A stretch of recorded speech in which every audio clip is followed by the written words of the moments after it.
Ah, está transmitiendo en vivo. Bueno, a ver.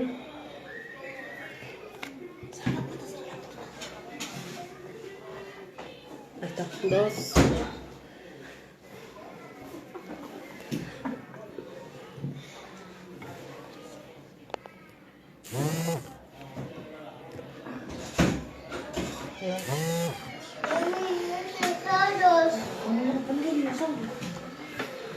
Hola Facu. Hola Fer. Hola Ilu. Hola Situ. Vamos de a poquito conectándonos.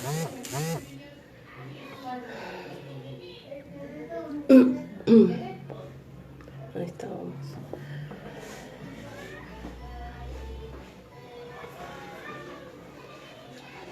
Hola Gusti. Hola Axel. Vamos chicos. Un poquito de nervios, pero bueno.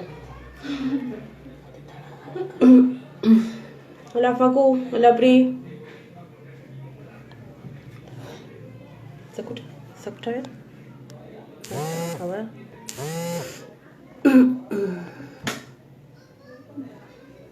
Hola Vane.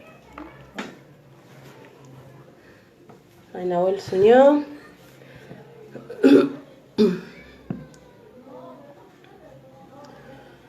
Transmitiendo con Nahuel. Ver. Ahí se conectó Nahuel. ¿Se escucha perfecto? Muy bien.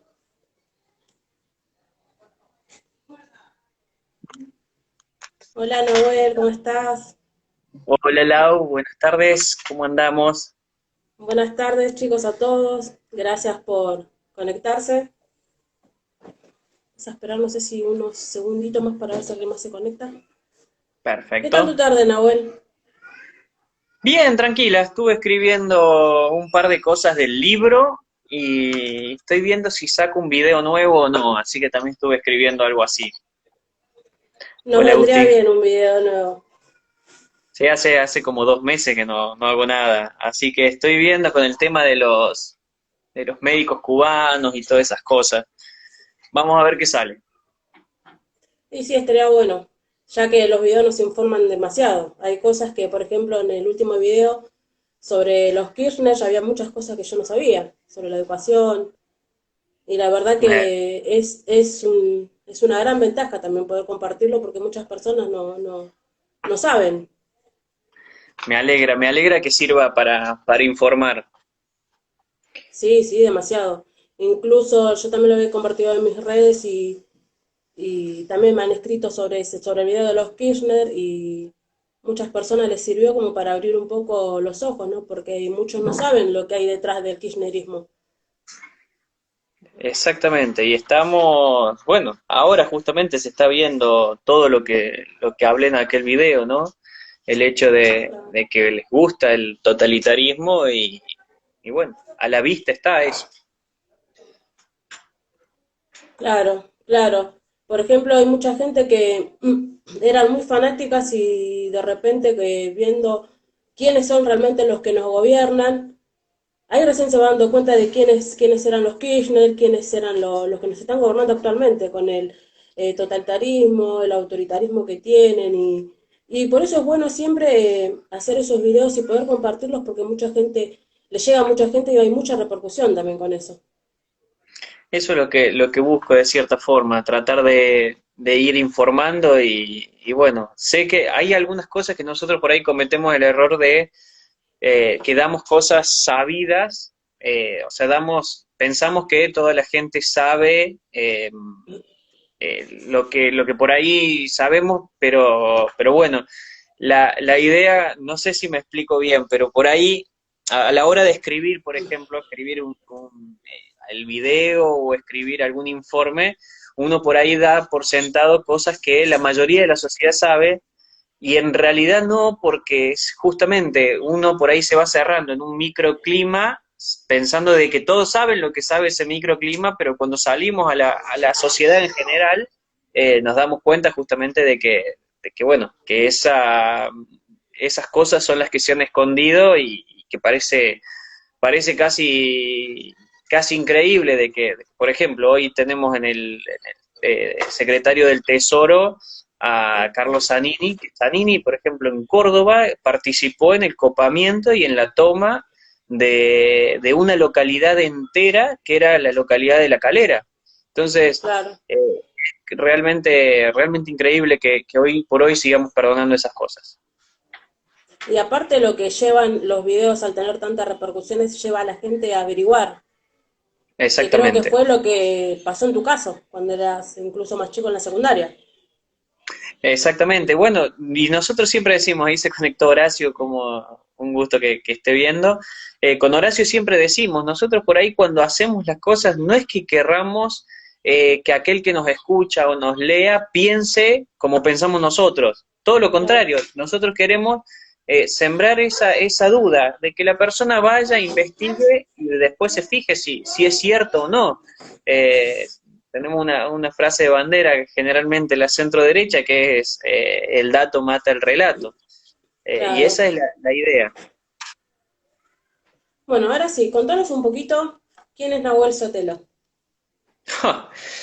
Nahuel Sotelo es un joven, todavía me considero joven, tengo 25 años, trabajo en la asesoría política y en la asesoría de campaña.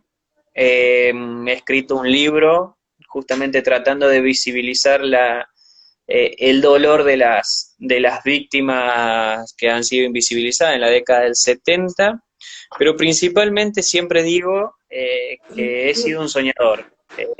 Cuando a mí la vida me pegó fuerte, siempre lo que me mantuvo en pie de lucha fue el hecho de tener un objetivo y soñar.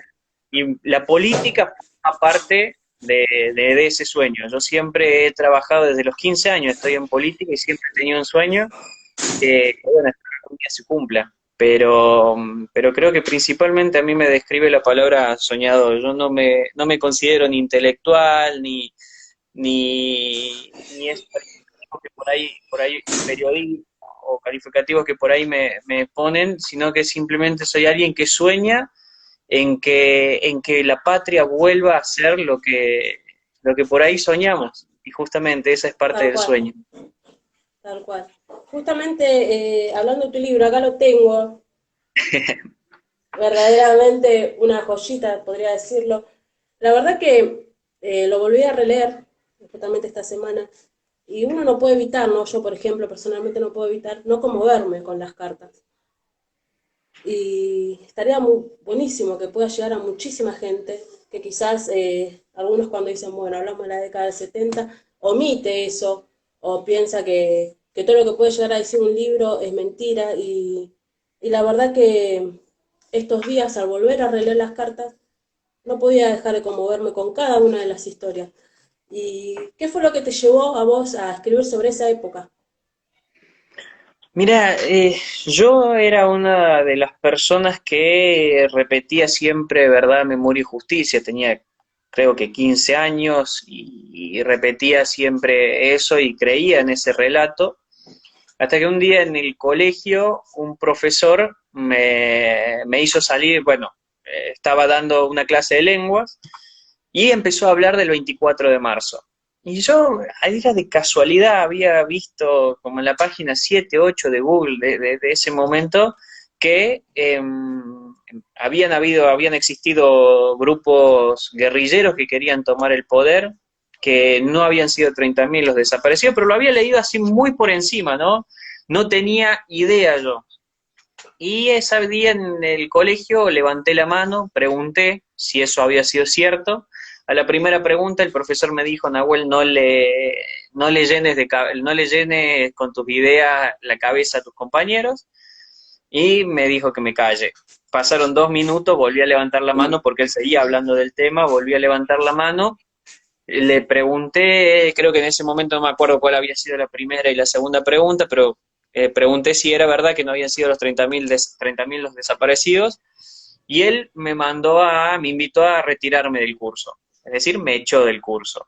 Claro, Ese fue, yo creo que el inicio de todo.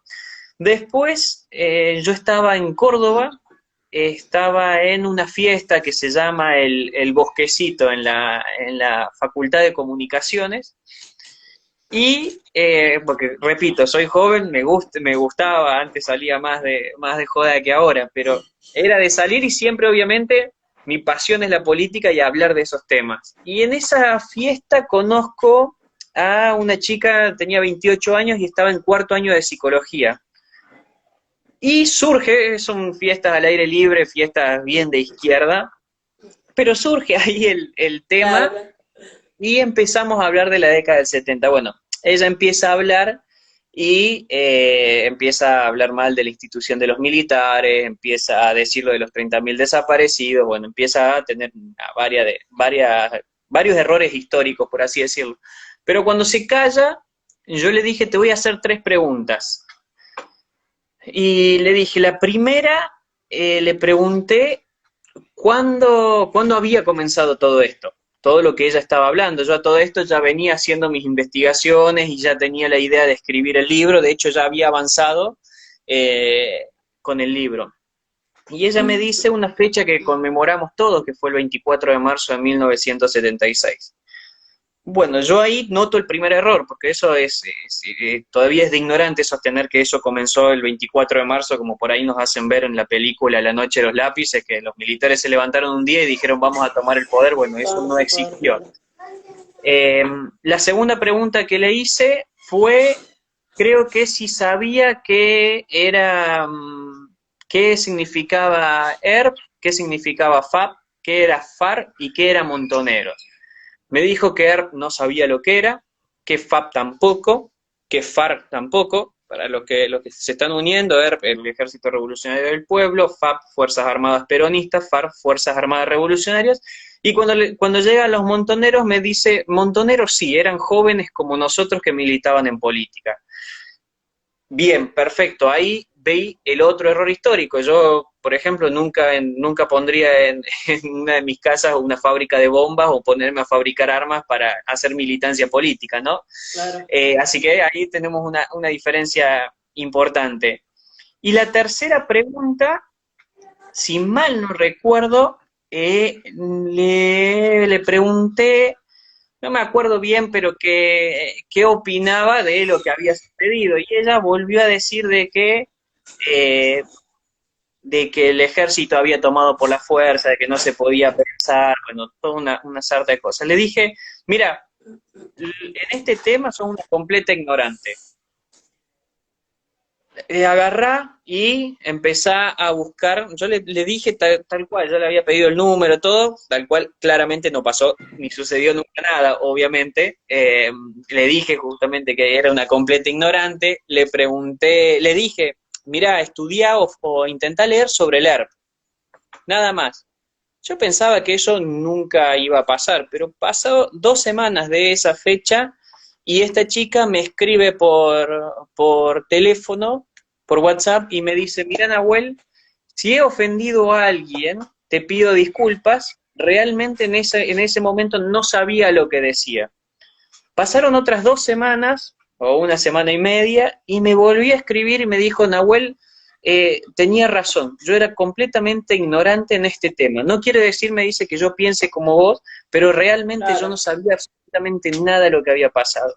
Y eso fue lo que me dio a mí el incentivo de decir, bueno, tengo que escribir un libro donde tenga sentimentalismo, donde podamos visibilizar a las víctimas y además donde tenga historia. Y ahí fue donde se completó la obra que tenés en las manos. Claro, excelente igual el libro. Lo que yo notaba también es que, como vos decías, la mayoría de las personas con las que yo he llegado a hablar empiezan a contar la historia a partir del 24, pero lo que ignoramos o que lo que mucha gente no hace es investigar de 24 para atrás, porque esto comenzó antes Exactamente. del 24 del 76. Y lo que menos hace Totalmente. la gente es eso, investigar. Y seguimos con la mentira de los 30.000, seguimos con la mentira de los militares son esto, son lo otro. Pero no vemos la otra cara, o la mayoría de la gente no lo ve. Y es algo tristísimo, ¿no? A mí me entristece, sinceramente. Totalmente. De hecho, en Argentina la primer víctima del terrorismo es en el año 1963, creo que es, Guillermina Cabrera, 3 años tenía cuando le vuelan la casa, pleno gobierno democrático. De hecho, justamente acá vamos a al principio de lo que te comentaba el video que estoy tratando de hacer. Eh, Cuba envía a sus infiltrados, Cuba envía a su servicio de inteligencia a la Argentina para empezar con los focos guerrilleros. En ese momento estaba la teoría del foquismo. El foco es, vos empezás a aprender como llamitas en todo un país con comandos guerrilleros. Bueno, Cuba fue quien envió personal de inteligencia y personal de su ejército de la República Argentina en pleno gobierno de Ilia. De hecho, hay algunos nombres que a mí ya se me han ido, pero que después fueron ministros de defensa de Cuba, gente que estuvo acá y que mató gendarmes, que mató soldados, que mató militares en pleno gobierno democrático. Claro. Sí, la verdad que investigando, yo, por ejemplo, a mí hay algo que a mí me gusta, yo tengo muchísimos libros sobre lo que pasó en la década del 70, tengo del Tata Joffre, tengo de Victoria Villarroel y de otros autores que escribieron también sobre la década del 70, y he llegado a discutir con muchas personas porque te tratan de ignorante, te tratan de cualquier cosa, de defensora de militar o defensora de la dictadura. Y la verdad que te entristece mucho ver la gente como ni siquiera un poquito, ¿no? Se pone a investigar, no tan solo eso, sino que cuánta gente, cuántos militares, cuántas víctimas sufrieron a causa del terrorismo en la Argentina, pero sin embargo seguimos viendo cómo le dan honores a las personas que formaron parte de la guerrilla, hoy vemos sus nombres en todos lados, recibieron indemnizaciones por parte del Estado, y no Parte ven del la Estado. otra parte. No ven la otra parte de las víctimas que sufrieron y que hasta el día de hoy es como decían, ellos sí reclaman memoria, verdad y justicia, porque para ellos hasta el día de hoy no lo hay. Y es algo que realmente te entristece cuando vos vas descubriendo la historia de lo que fue Totalmente. realmente lo que pasó en nuestra Argentina.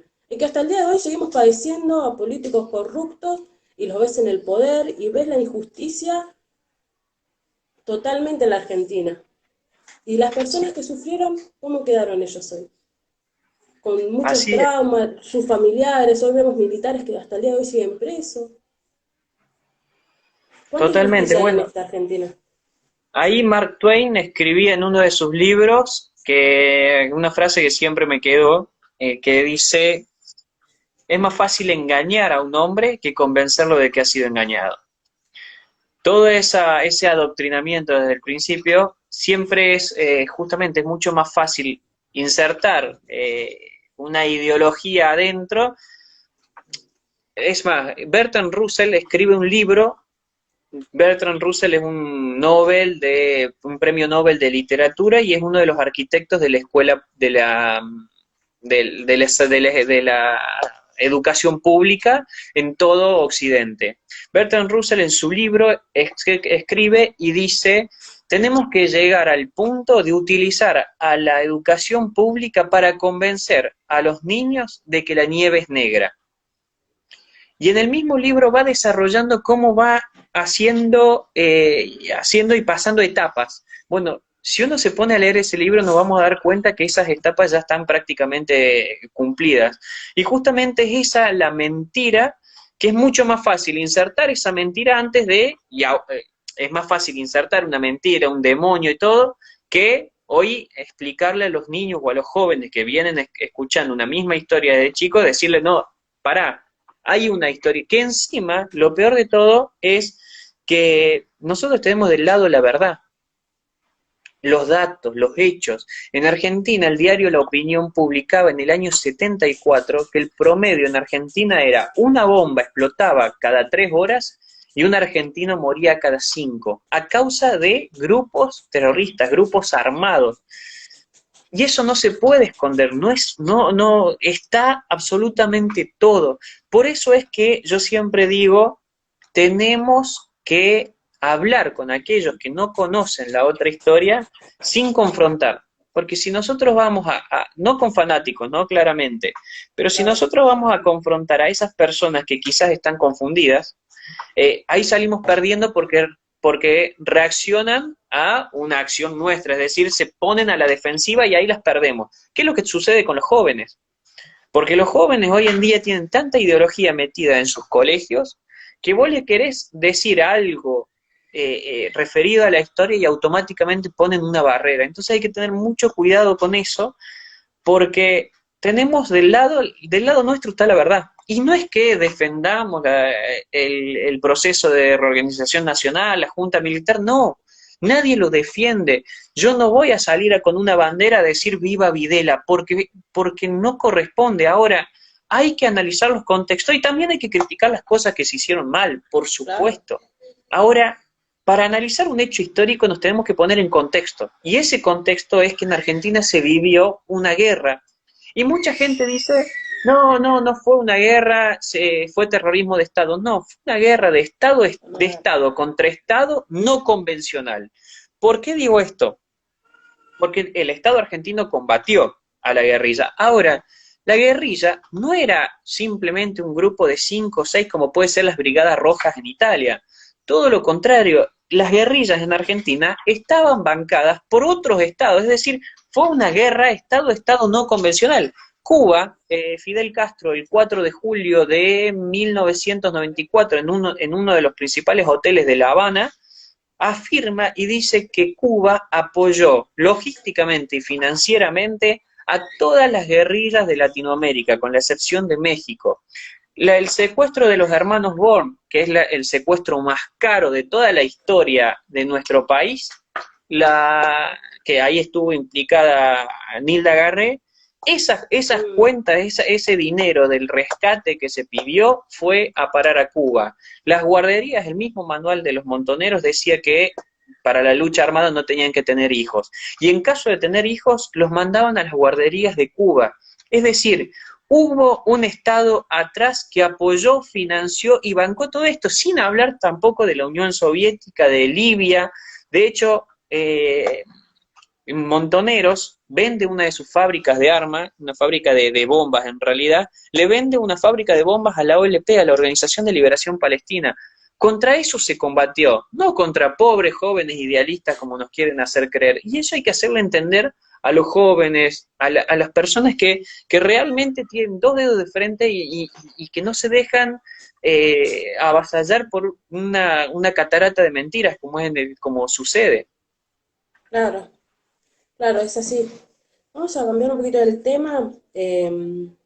¿Cómo fueron tus inicios en la política? ¿Es verdad que te ves como un futuro presidente?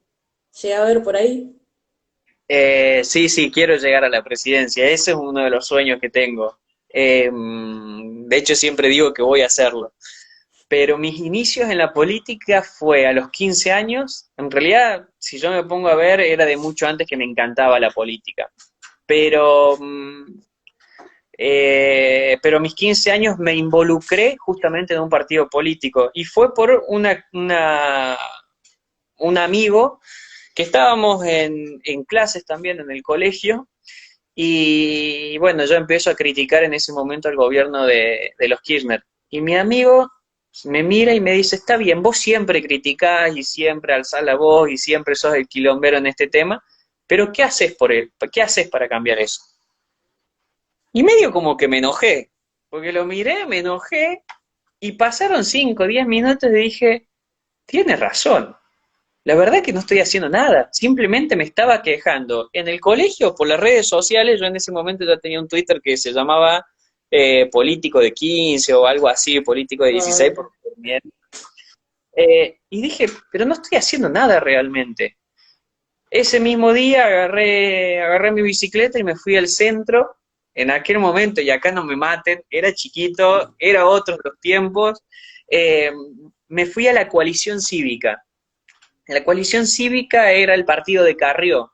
Y ahí empecé a militar políticamente. Empecé a militar con Carrió. Tuve la posibilidad, yo la considero una persona muy inteligente, después descarrió bastante, Sí, pero la considero una demasiado. persona muy inteligente y la cual tuve la posibilidad de conocer, de sentarme a tomar café, comer asados, todo con ella, porque siempre le llamaba la atención de que era el más chiquito de todo el partido, digamos. Después me terminé yendo cuando empezaba a leer un poquito más y empezaba a ver de que la gente que estaba adentro estaba tirando el partido hacia el socialismo. De hecho, me voy cuando presentan una alianza con el Partido Socialista, yo ahí me fui. Pero esos fueron mis inicios en la política. ¿Con qué valores políticos te sentís representado y qué es lo que querés transmitir? Yo creo que principalmente yo defiendo el hecho de los valores fundacionales de nuestro país. Los valores fundacionales de nuestro país no son otros que las bases fundacionales que tiene el cristianismo, que tiene el catolicismo. Con esto no planteo una lucha de religión, que se entienda. Yo cuando hablo de política, yo tengo mi religión, practico, pero eso es personal. Ahora, los valores que da el cristianismo son las bases de toda sociedad eh, equitativa, de toda sociedad justa. Porque hay mucha gente que dice separación iglesia-estado, separación iglesia-estado. ¿Y qué es lo que se trata de ver? ¿El tema económico? Bueno, es un tema que lo podemos charlar, se puede debatir. Perfecto. Ahora, lo que realmente se está planteando ahí es ir en contra de todas las tradiciones y de todas las bases fundacionales de nuestro país. La patria ha sido fundada en los valores cristianos, como casi todo Occidente. Si Claro. no, vamos a ver si hombres y mujeres tienen los mismos derechos en países donde han sido fundados por el Corán.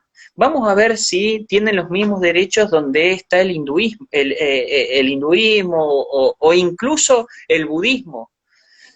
En esos países hay una diferencia realmente entre hombres y mujeres. Acá no la hay. Y eso es gracias al catolicismo, al cristianismo y a las bases que dejaron sentadas en la Biblia, en la religión. Y vuelvo a decir, esto no es creencia personal. La creencia personal yo la dejo por un lado.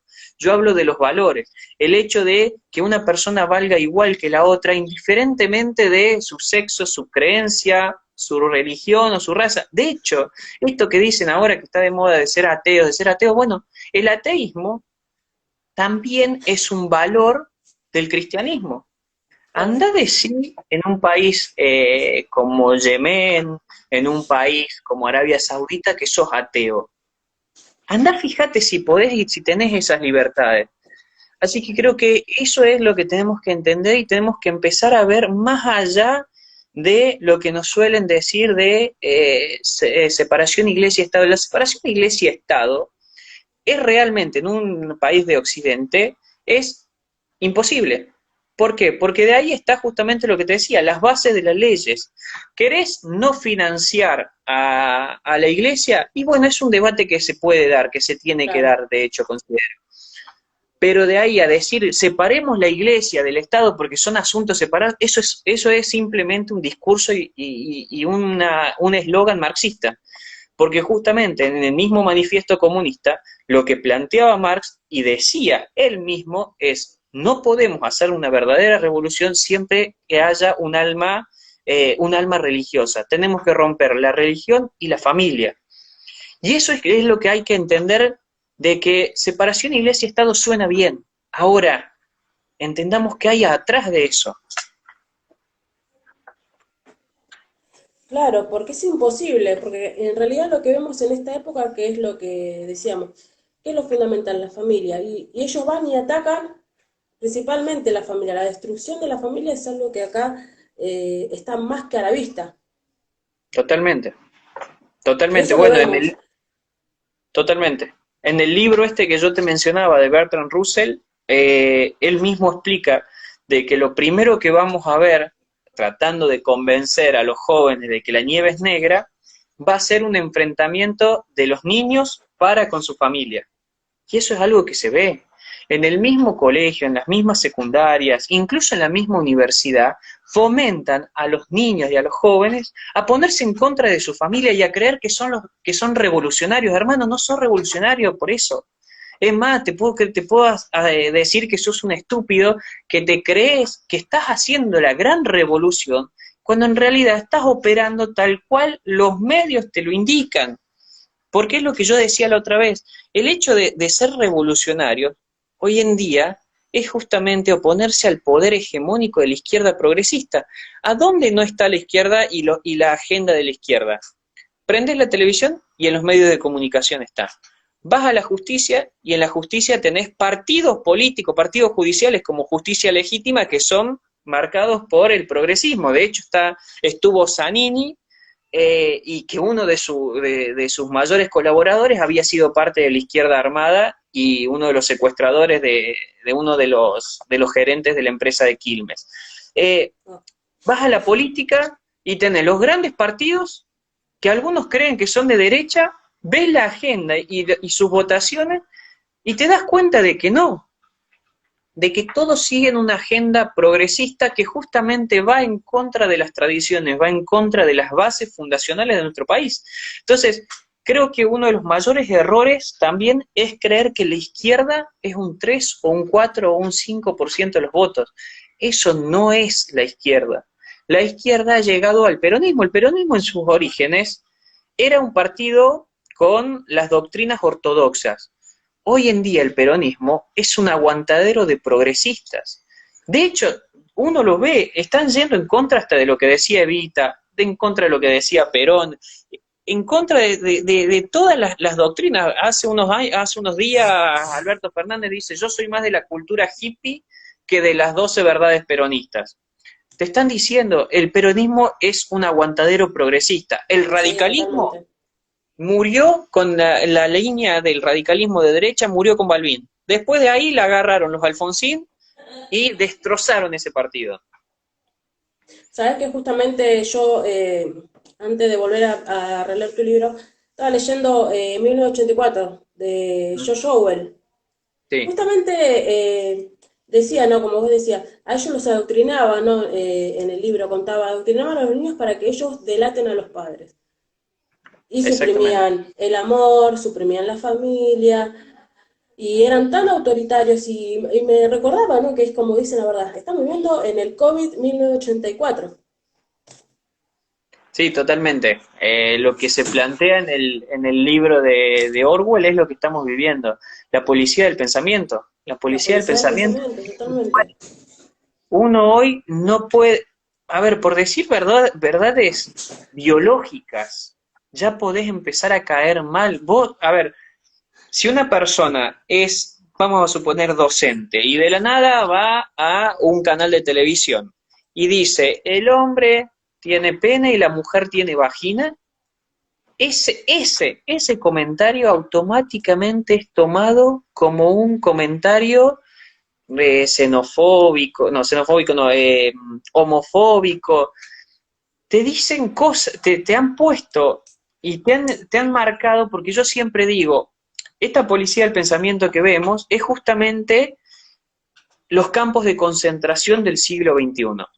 Los campos de concentración y los campos de reeducación, ¿para qué servían? El Estado te enviaba a un campo para alinearte con las ideas del Estado, ya sea por la fuerza, por la razón o por la fuerza. Vos salías de ahí creyendo de que te habías equivocado y si no creías que te habías equivocado lo tenías que decir igual.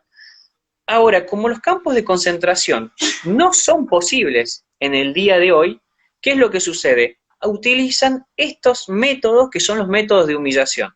Si vos decís que no fueron 30.000, automáticamente todo el sistema te pone como defensor de genocida.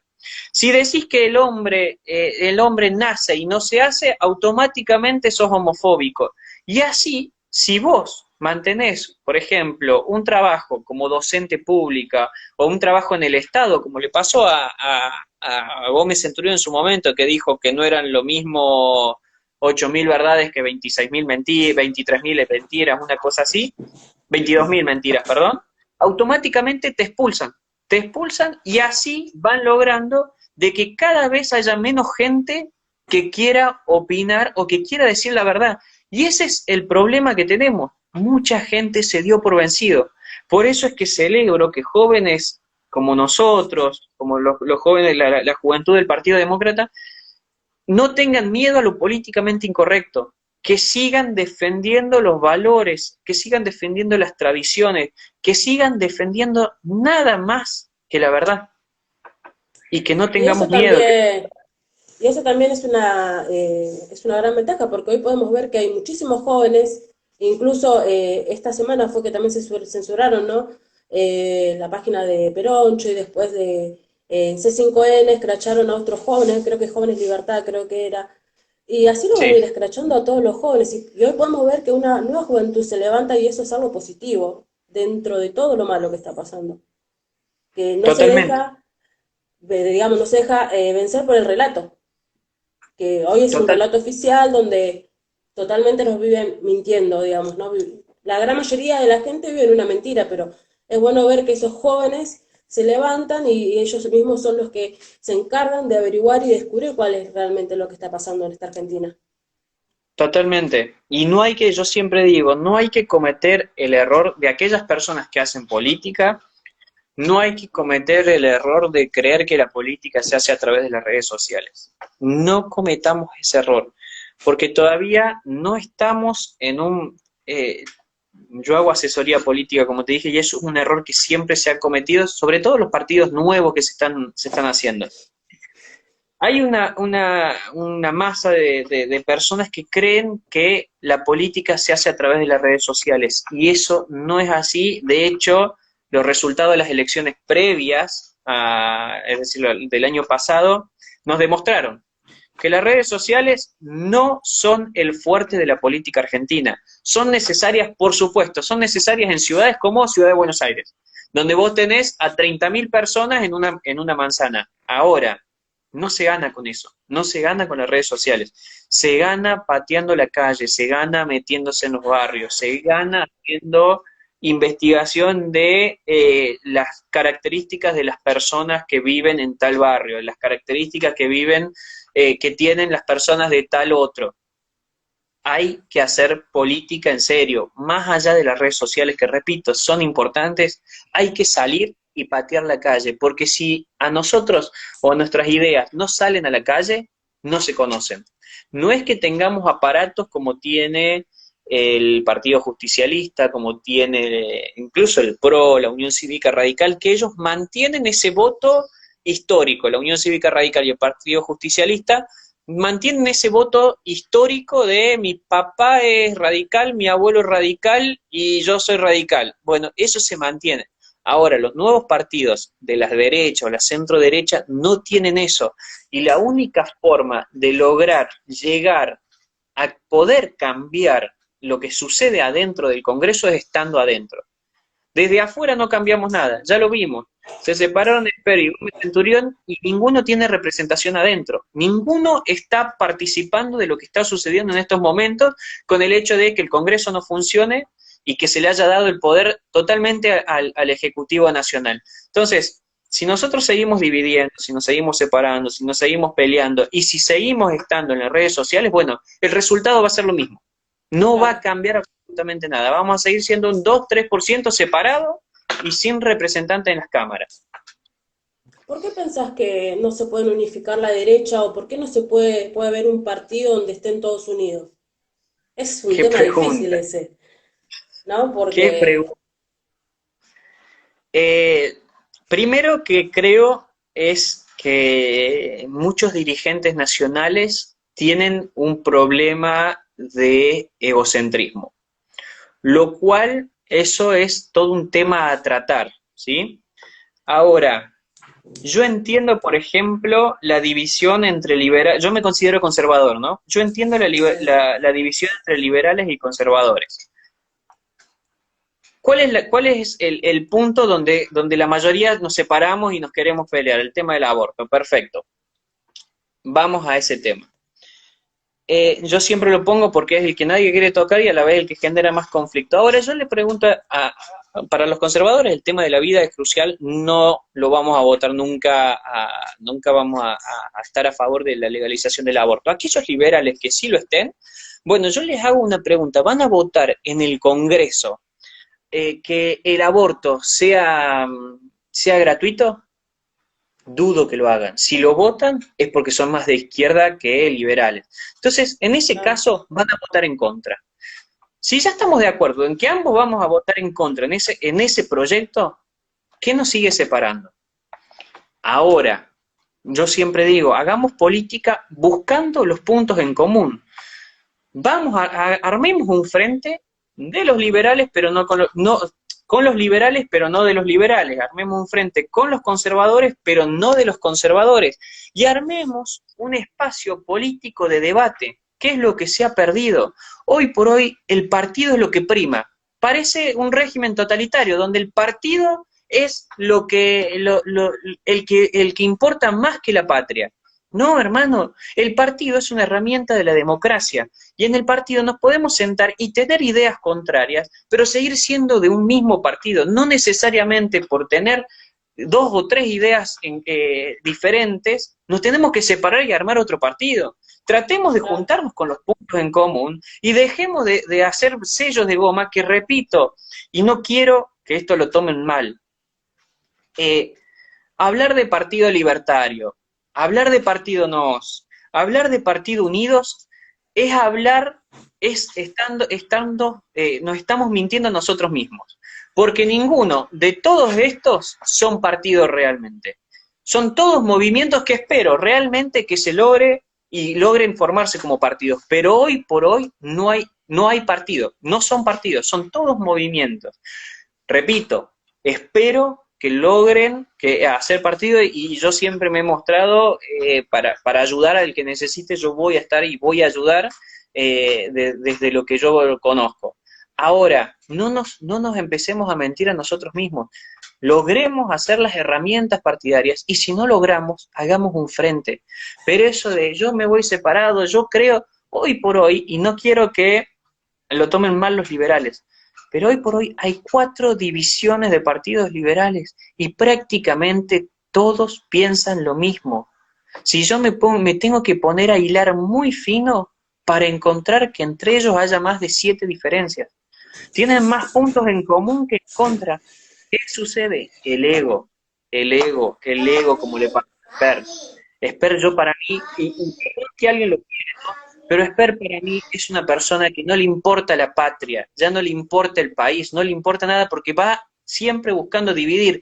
Y ya lo estamos viendo que está intentando dividir para las elecciones del año que viene. Entonces, esas personas tienen otros representantes, que puede ser López Murphy, que puede ser Echevarne, que puede ser, pero veamos realmente cuáles son las acciones que están tomando los líderes o los referentes nacionales y veamos realmente qué es lo que quieren. Si quieren un kiosco o quieren realmente hacer un aporte para cambiar el país y para ser mejores. claro, porque nos pasó en las elecciones cuando teníamos que elegir el presidente y de repente veías un montón de listas que supuestamente eran pro vida o eran liberales, conservadores, y vos no sabías por cuál ir, porque fue una Exactamente, realidad. Y quizás es como vos decías, tenían el mismo pensamiento o los exactamente, mismos valores, pero vos no sabías a cuál elegir. Y al final, totalmente. Y de hecho, sí, claro, claro, de claro. hecho, a ver, ahí está. Se me había cortado. Yo coincido con vos y de hecho eh, voy a volver a hacer una crítica y estas críticas son desde el lado constructivo. No quiero que lo tomen mal, no quiero que crean que estoy jugando para un lado. Todos me conocen, todos saben cuál es mi pensamiento, mi ideología y que si hay que hacer una crítica la voy a hacer desde el lado constructivo. Yo digo esto. Como critiqué a los liberales, ahora le toca al sector conservador del cual me veo representado. Todos dijimos defender las dos vidas. Todos fuimos para defender las dos vidas, hicimos todo un movimiento, toda una movilización. Ahora, pasaron las elecciones del año pasado y no metimos un solo representante del lado conservador. Ni uno solo. Macri o el PRO metió 53 diputados pro vida. Entonces, de resultado, ¿cuál fue mejor? ¿Cuál dio más resultado a la causa pro vida? Y si vos no metes ninguno y otro mete 53, más allá de que haya metido también como 60 diputados pro aborto, ¿no? Y hablando de este tema Claro. en particular, pero metió 53 y nosotros no metimos ninguno. ¿Por qué? Por las divisiones. porque seguimos dividiéndonos. Y no es lo mismo tener 2 puntos por un lado, 3 puntos por el otro, que tener 5, porque con 5 puntos vos metés representante en la Cámara de Diputados y empezás a hacer política. Hoy estamos afuera de todo, ni en los medios de comunicación, ni en el Congreso, ni en ningún lado. Por eso digo y repito, no creamos que la política se hace desde las redes sociales. Totalmente, Nahuel. La educación en la Argentina la vemos bastante complicada. De hecho, vos en uno de tus videos hablaste también sobre lo que Sí, sucedía en la educación. ¿Qué pensás sobre eso? ¿Crees que puede llegar a haber algún cambio o vamos a seguir igual? yo creo que el cambio en la educación se tiene que dar. Primero sabemos que la educación, Pitágoras decía, educa a un hombre, educa a un niño y no tendrás que castigar a un hombre. La educación se tiene que dar desde un cambio progresivo, digamos, no progresista, progresivo, ¿sí? Gradual.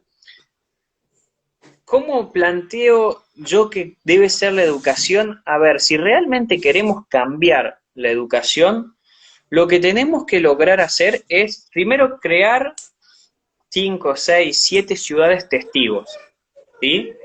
Ciudades testigos significa que, por ejemplo, el método de Milton Friedman, el hecho de la educación a través de cupones, ¿bien? Donde uno subsidia o le da la posibilidad en realidad a la oferta, a la demanda y no a la oferta. Para el que no lo conoce, funciona. Hay dos familias, yo le doy un cupón a esas dos familias y lo que logra eso es que la familia va a poder decidir a dónde llevar a su hijo. ¿Para qué? Para que las instituciones educativas vayan compitiendo por dar el mejor sistema, el mejor servicio de educación. Entonces, la familia va a tener la opción de elegir de acuerdo a la competencia de ellos dos directamente. Creo que eso puede ser algo muy bueno para nuestro país, pero sí o sí lo tenemos que plantear primero en ciudades testigos, como te digo, es decir, agarrar, Claro, no sé, Córdoba, Santiago del Estero, Corrientes, lo que sea, las ciudades que podamos agarrar, probar eso durante 4 o 5 años. Si eso funciona, empezar progresivamente a tirarlo a todo el país, porque ningún cambio bueno se hace de la noche a la mañana, esos cambios revolucionarios solo llevan al declive de una sociedad. Entonces creo que eso sería algo fundamental. Ahora, la educación en nuestro país es justamente el inicio prácticamente de todos los males que tenemos. La educación pública, tenemos totalmente. al líder de los docentes hace unos meses atrás de Chubut diciendo que es más importante que los niños sepan luchar antes que la raíz cuadrada. Los niños hoy en día en la educación pública, que está totalmente destruida, incluso la educación privada, están siendo adoctrinados para crear activistas y no estudiantes, porque no le están enseñando a cómo pensar, le están enseñando qué pensar, le están metiendo ideología 100% pura. Entonces, primero tendríamos que atacar a los gremios docentes, porque el caso de CETERA, por ejemplo, Es uno, sí. CETERA está dominado por Sonia Leso, y CETERA nació en los años 74 con todos militantes de izquierda, y esta CETERA está a la vez alineada a la Internacional de la Educación. La Internacional de la Educación, si uno entra, lo que plantea es algo muy, muy marxista, muy comunista, y es decir, tratemos a todos los niños por igual y a todos le bajemos el mismo plan de estudio. Eso no puede ser algo bueno. No puede No, ser algo bueno porque la gente, los chicos en un colegio rural, no van a servir lo mismo que se le enseña en un colegio de la ciudad. Y a los chicos del colegio ciudad no tienen ni idea de algunas cosas del colegio rural. Entonces, realmente tenemos que primero terminar con esa unificación de el plan de estudios para todos por igual, porque eso se hizo, porque es la forma más fácil que tiene el Estado de controlar. Es la forma más fácil. Entonces, ya no importa cómo tengas que aprender, si no importa qué. Ya no te dicen, mirá las dos visiones. No, te dan una sola. Y una ahí sola está el visión. inicio de todo el adoctrinamiento que nos lleva al resultado que tenemos hoy. Hoy el 56% de los chicos no tienen, del nivel primario en el sector público, no tienen comprensión de texto, y el 43% en el sector privado. Y nosotros creemos que aquellos que causaron todo este problema van a ser los mismos que van a solucionar el tema. Me parece algo ilógico. Y no, de repente tenemos maestros hablando con lenguaje inclusivo, Totalmente, totalmente. adoctrinamiento por donde lo mires, en la primaria, en Exactamente. la facultad. Exactamente. Y eso es, bueno, nosotros si empezamos a ver quiénes son los que están al frente de CETERA, bueno, Sonia Leso. Sonia Leso siempre sale, en cualquier discurso que sea, sale con un pañuelo verde y hablando del colectivo LGBTIQ, más no sé cuántas letras tiene, hablando de, de la ILE, hablando, ahora vamos a la CONADU, que es el sindicato docente de los maestros del universitario, está Carlos de Feo. Carlos de Feo en un acto dijo, queremos que a este gobierno le vaya mal. Hermano, no podés decir eso como docente, no lo podés decir. Tenés a No. la CEA, que es la Confederación de Educadores Argentinos, que es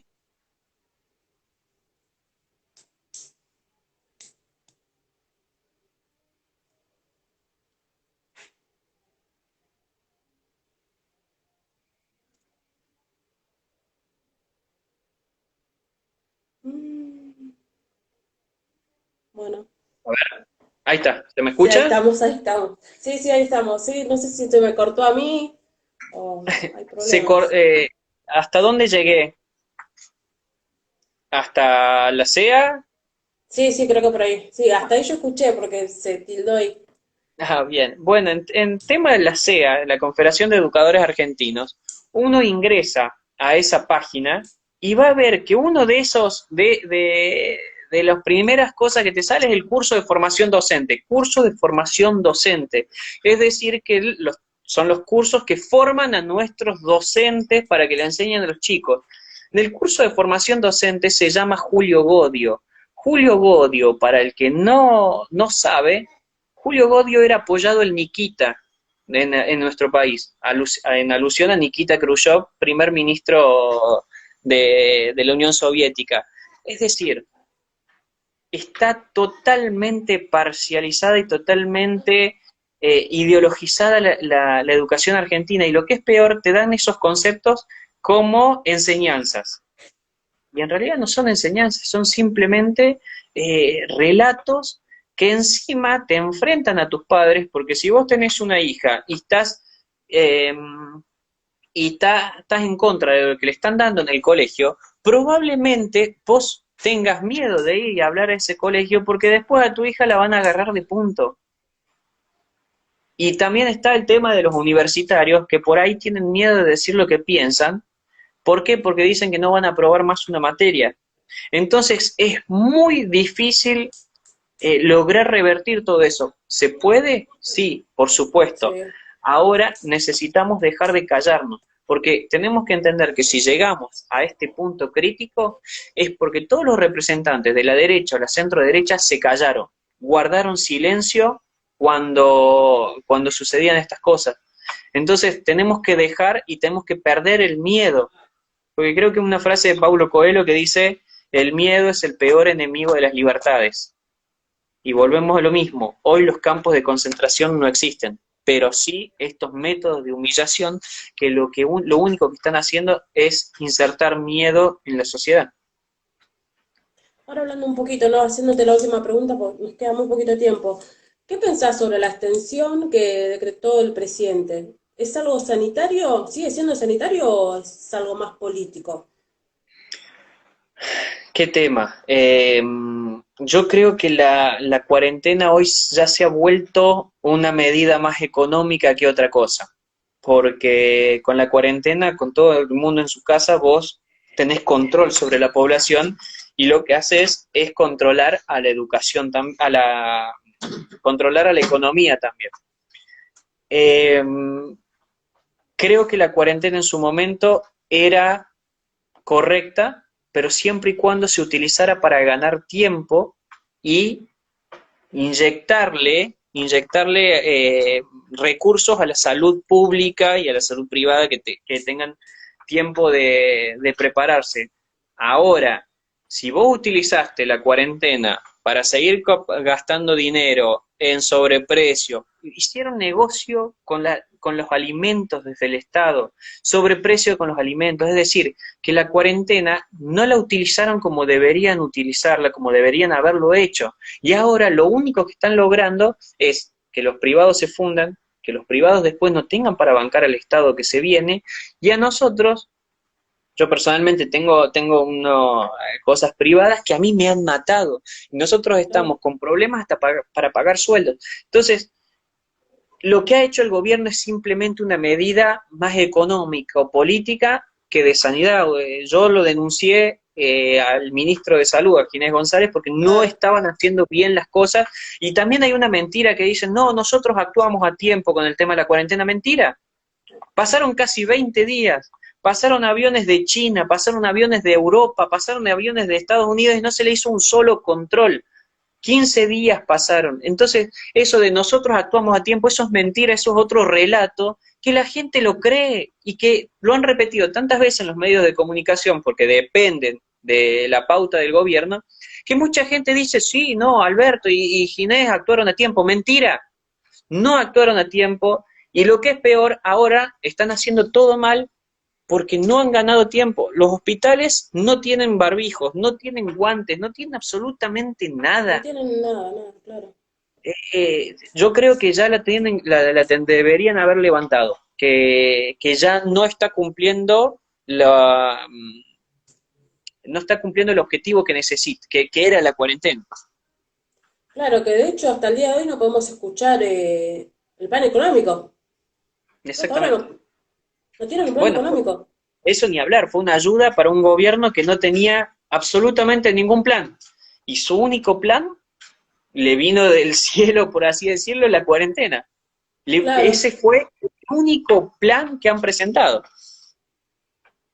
Escuchaba, ¿no? Antes de ayer a Pablo Muñoz Iturrieta que él decía que en el decreto que ellos habían dicho, habían dado en marzo, decía que hasta que no esté la vacuna no se iba a levantar la cuarentena, que es algo, no sé, que tendría que realmente ponerme a leer porque no lo leí, pero bueno, es lo que él más o menos decía. No sé si será verdad eso. Primero que los decretos, al no estar avalados por el Congreso, si estuviéramos en un país republicano en serio, tienen 10 días para que el Congreso los legitime. Eso no sucedió porque no hay Congreso, porque en Inglaterra en la Segunda Guerra Mundial bombardeaban Londres y el Congreso seguía funcionando, y acá está totalmente cerrado. Estoy viendo que creo que no queda tiempo, ¿puede ser? Sí, Ya sí, te... sí, no nos queda tiempo. Así que bueno, un placer, Nahuel, poder entrevistarte, un placer que nos haya regalado tu tiempo. La verdad que es un honor para todos nosotros. Sabemos que teníamos una charla programada en la sede, pero bueno, con todo este tema de la cuarentena se nos hace imposible. Pero agradecerte de parte de todos los chicos. Para mí un honor haberte entrevistado. Así que bueno, ojalá que próximamente o pronto podamos vernos todos de vuelta y poder disfrutar, ¿no? Bueno, de tus charlas que en realidad son excelentes. muchas gracias por la invitación, muchas gracias a todos los que han estado y, y felicito el hecho de que quieran involucrarse en política, de que nos involucremos en política, de que es necesario y que realmente los cambios vienen desde la política. Así que felicito a todos los que participan y las ganas que le están metiendo, que sé que son muchas y a la vista están esos resultados. Muchísimas gracias a todos, así que bueno, un abrazo grande, Nahuel, y ojalá que pronto nos podamos ver todos. Un abrazo.